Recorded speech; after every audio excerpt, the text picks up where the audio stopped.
I grew up watching Fred Astaire movies as a kid. It was magical to me when I watched Fred Astaire dance with Ginger Rogers and float around the room.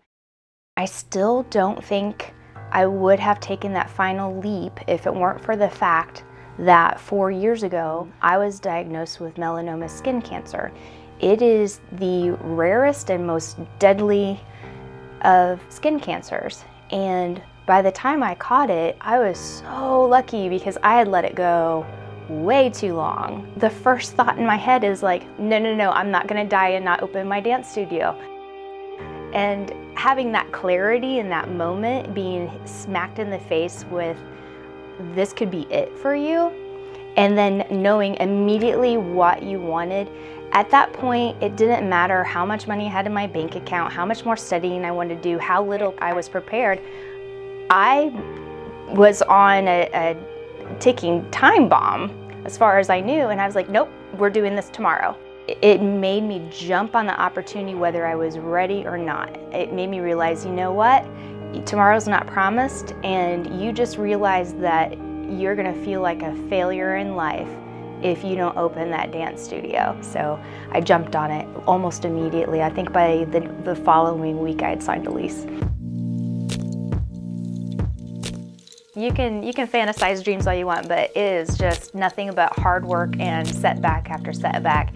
And it's gonna happen, and it's just how you deal with those setbacks and your attitude. And when you have those little successes, celebrate them. It is so hard. So don't be afraid to, like, if something great happens, I'm like, okay, like I move on to the next thing, or oh, I don't want to be too happy about this because then I'm gonna get punched in the face, because that's usually what happens right after something good happens. Celebrate every little moment that goes well, because you're gonna need it. It's not easy. It is not easy, but it's so rewarding.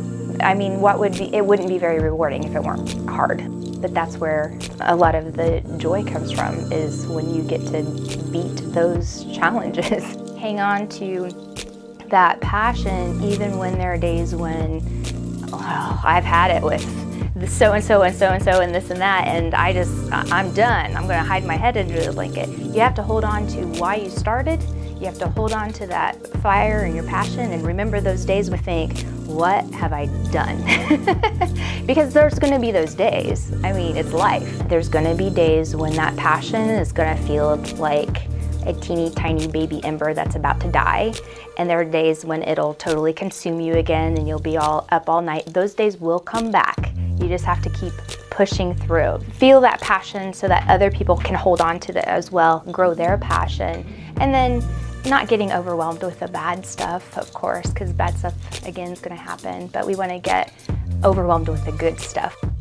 I think we were all given special interests and special passions that if we all followed those, everyone would be much happier, first of all, but God's given passions for people to do every job that's out there. I don't care how menial it is or how grand it is, there's people out there that are passionate about that job, and I think that's on purpose. And sometimes we get scared about following that passion because maybe it's not a secure profession or nobody else is doing that, so how am I going to make my way doing that? Worst case scenario, it blows up in your face. Well, one, you tried.